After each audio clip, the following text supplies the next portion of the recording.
रावण दो लोगों की सुनता था, मेघनाथ और कुंभकर्ण।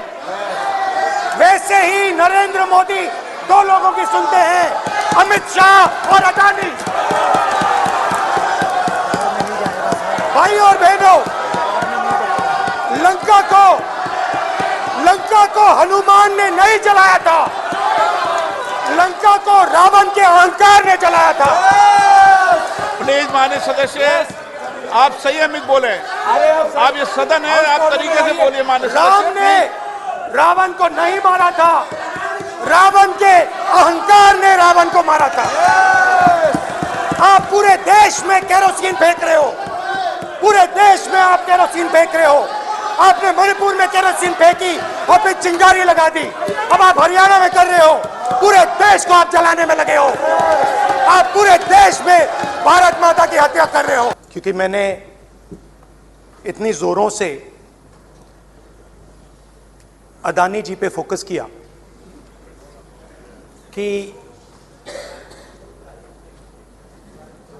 जो आपके सीनियर नेता हैं, शायद उनको थोड़ा कष्ट हुआ। तो वो जो उनको कष्ट हुआ,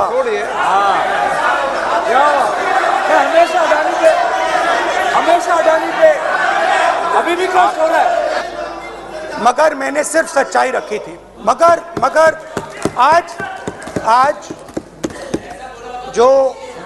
आज जो मेरे बीजेपी के मित्र हैं, आज आपको डरने की जरूरत नहीं है। डरो मत, क्योंकि आज जो मेरा भाषण है, डरो मत, और आप डरो मत। आज कोई घबराने की जरूरत नहीं है। आज मैं अपना भाषण, मेन जो भाषण है, वो अडानी जी पे नहीं बोलने जा रहा हूं। आप छोड़िए, तो आप रिलैक्स कर सकते हैं, आप शांत रह सकते हैं। दिमाग से नहीं बोलना चाह रहा हूं, मैं दिल से बोलना चाह रहा हूं।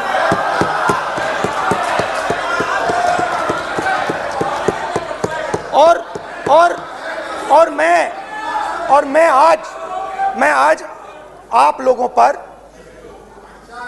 इतना आक्रमण नहीं करूंगा। मतलब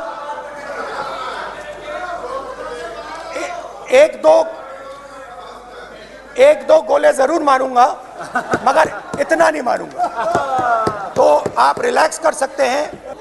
जिस चीज के लिए मैं मोदी जी की जेलों में जाने को तैयार हूं,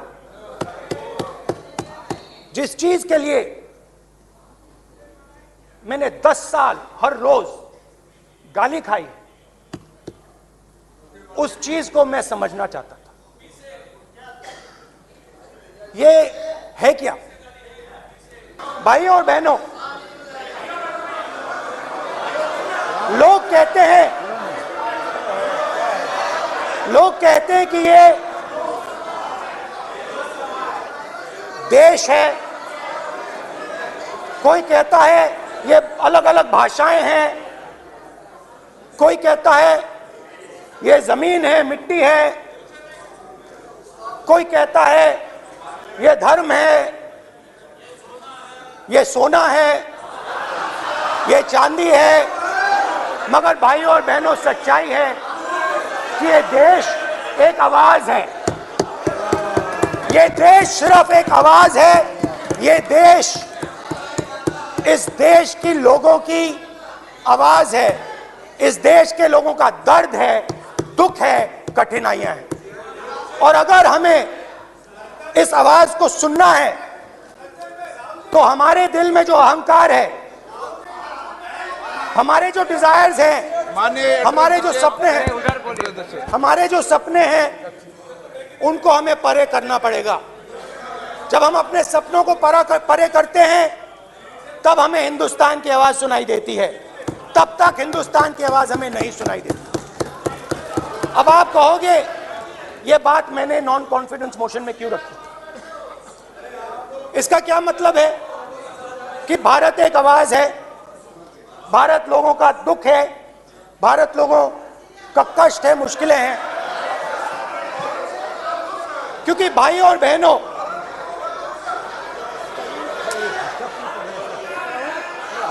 अध्यक्ष महोदय, अब पूरा सूद समेत जवाब तुमको मिलेगा फिर, पूरा सूद समेत जवाब देंगे सर। फिर आप हमें मत रोकेगा सर, अध्यक्ष महोदय, फिर आप हमें मत रोकेगा सर, आप हमें मत रोकेगा, फिर आप हमें मत रोकेगा, आप हमें मत रोकेगा, फिर आप हमको मत रोकेगा सर। हम सब देख रहे हैं, सब सुन रहे हैं, आप हमको फिर मत रोकेगा सर। तो स्पीकर सर, भारत एक आवाज है, भारत इस देश के सब लोगों की आवाज है, और अगर हम उस आवाज को सुनना चाहते हैं, हमें अहंकार को, नफरत को मिटाना पड़ेगा। स्पीकर सर, कुछ ही दिन पहले मैं मणिपुर गया, हमारे प्रधानमंत्री नहीं गए, आज तक नहीं गए, क्योंकि उनके लिए मणिपुर हिंदुस्तान नहीं है।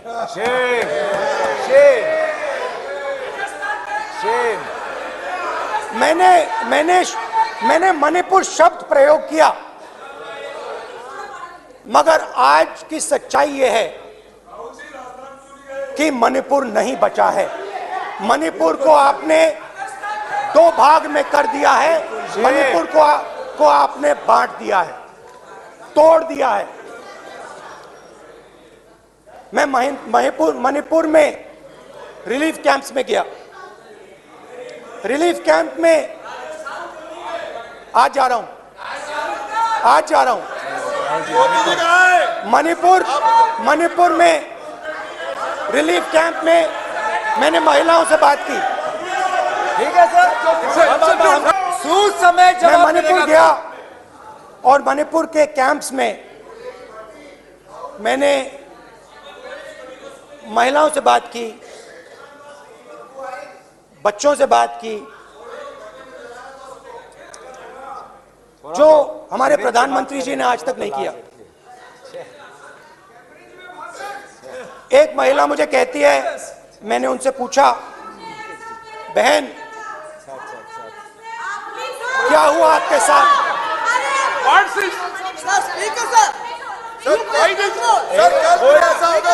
एक एक मंत्री बोल रहे हैं, एक एक मंत्री खड़े होके बोल रहे हैं, एक एक मंत्री खड़े होके ऐसे कर रहे हैं, एक एक मंत्री खड़े होंगे तो पूरे सांसद खड़े होंगे यहाँ पे, पूरे सांसद खड़े होंगे यहाँ पे, बैठे नहीं है चुपचाप करने का, पूरे सब खड़े होंगे, पूरे सब खड़े होंगे सर। कल कांग्रेस पार्टी ने पूरा देश खड़ा होगा आपके खिलाफ, तो पूरा देश कल आपके खिलाफ खड़ा होगा। मैं बहुत सारी महिलाओं से बात किया, मगर मैं आपको दो उदाहरण देना चाहता हूं। एक महिला मुझे कहती है, मैंने कहा क्या हुआ तुम्हारे साथ? कहती है, मेरा छोटा सा बेटा, महिला का सम्मान करें प्लीज, ये सम्मान, एक ही बच्चा था मेरा, एक ही बच्चा था मेरा, मेरे सामने, मेरे आंखों के सामने उसको गोली मारी है। मैं पूरी रात, आप सोचिए, आप अपने बेटे के बारे में, बेटों के बारे में सोचिए, मैं पूरी रात उसकी लाश के साथ लेटी रही। झूठ नहीं, झूठ आप बोलते हो, झूठ मैं नहीं बोलता हूं। मैं पूरी रात उसकी लाश के साथ लेटी रही, और फिर मुझे डर लगा, मैंने अपना घर छोड़ दिया, जो भी मेरे पास था वो मैंने छोड़ दिया। मैंने उनसे पूछा, कुछ तो लाई होगी? कहती है, नहीं, सिर्फ मेरे जो कपड़े हैं ये मेरे पास हैं। और फिर इधर उधर ढूंढती है और एक फोटो निकालती है और मुझे कहती है, यही मेरे पास अब बची है।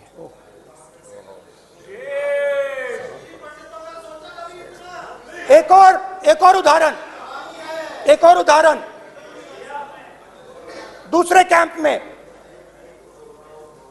मैं एक महिला मेरे सामने आती है, मैं उससे पूछता हूं तुम्हारे साथ क्या हुआ, क्या हुआ तुम्हारे साथ। और जैसे ही मैंने ये सवाल पूछा,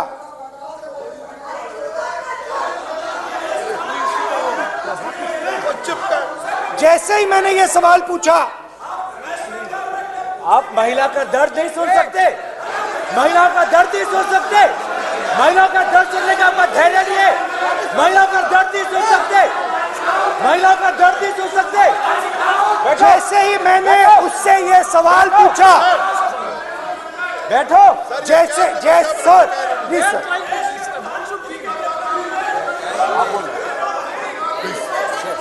शर्म करिए, शर्म करिए। जैसे ही मैंने उससे सवाल पूछा तुम्हारे साथ क्या हुआ, शर्म नहीं है तेरे को? वैसे ही एक सेकंड में वो कांपने लगी। उसने अपने दिमाग में वो दृश्य देखा और वो बेहोश हो गई, मेरे सामने कांपती हुई बेहोश हो गई। तो ये मैंने आपको सिर्फ 2 उदाहरण दिए हैं। स्पीकर सर, इन्होंने मणिपुर में हिंदुस्तान की हत्या की है, सिर्फ मणिपुर की नहीं, हिंदुस्तान की हत्या की है। इनकी राजनीति ने मणिपुर को नहीं, हिंदुस्तान को मणिपुर में मारा है।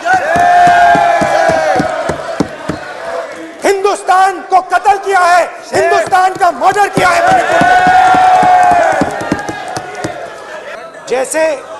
जैसे मैंने भाषण के शुरुआत में बोला,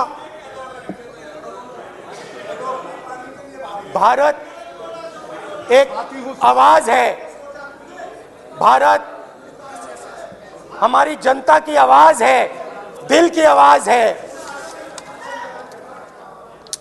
उस आवाज की हत्या आपने मणिपुर में की, इसका मतलब भारत माता की हत्या आपने मणिपुर में की।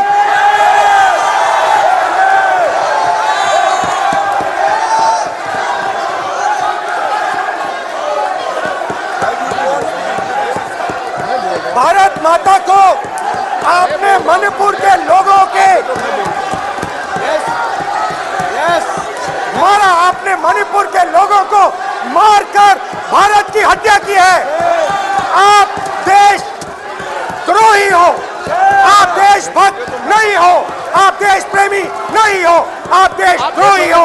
आपने देश की हत्या मणिपुर में की।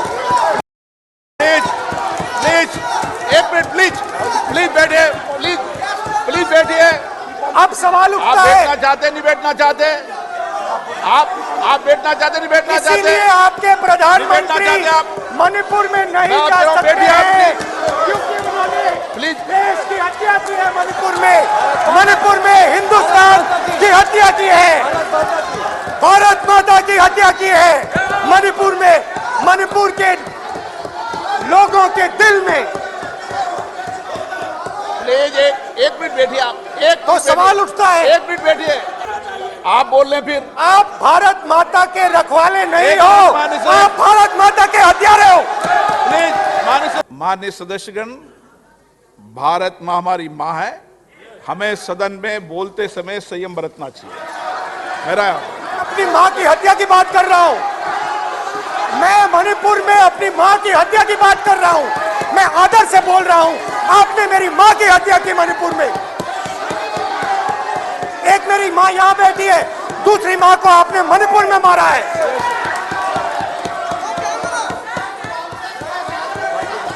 और हर रोज जब तक आप हिंसा को बंद नहीं करोगे, तब तक आप मेरी माँ की हत्या कर रहे हो। हिंदुस्तान की सेना मणिपुर में एक दिन में शांति ला सकती है, हिंदुस्तान की सेना का आप प्रयोग नहीं कर रहे हो, क्योंकि आप हिंदुस्तान को मणिपुर में मारना चाहते हो।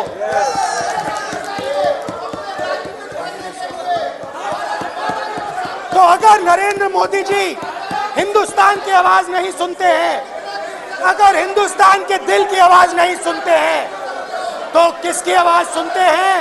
अडानी दो लोगों की आवाज सुनते माननीय हैं, सदस्य प्लीज, इसकी आवाज सुनते माननीय सदस्य हैं, प्लीज, माननीय सदस्य इसकी प्लीज, आवाज सुनते हैं माननीय सदस्य और प्लीज, इसलिए सुनते हैं।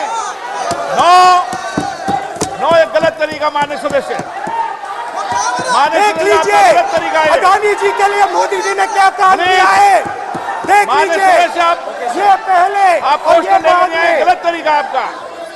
माननीय सदस्य आपका गलत तरीका है, आप सीनियर सदस्य हैं, आप इस तरीके का व्यवहार सदन में मत करिए। आप बात करिए लेकिन इस तरीके से क्वेश्चन लाना ये उचित नहीं है किसी तरीके से। रावण दो लोगों की सुनता था, रावण दो लोगों की सुनता था, मेघनाथ और कुंभकर्ण।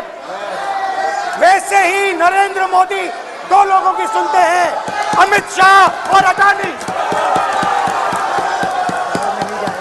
भाई और बहनों, लंका को हनुमान ने नहीं जलाया था, लंका को रावण के अहंकार ने जलाया था। प्लीज माननीय सदस्य आप संयमित बोले, आप ये सदन है, आप तरीके से बोलिए। माननीय राम सदस्य ने रावण को नहीं मारा था, रावण के अहंकार ने रावण को मारा था। आप पूरे देश में केरोसिन फेंक रहे हो, पूरे देश में आप केरोसिन फेंक रहे हो। आपने मणिपुर में केरोसिन फेंकी और फिर चिंगारी लगा दी, अब आप हरियाणा में कर रहे हो, पूरे देश को आप जलाने में लगे हो। आप पूरे देश में भारत माता की हत्या कर रहे हो। धन्यवाद स्पीकर।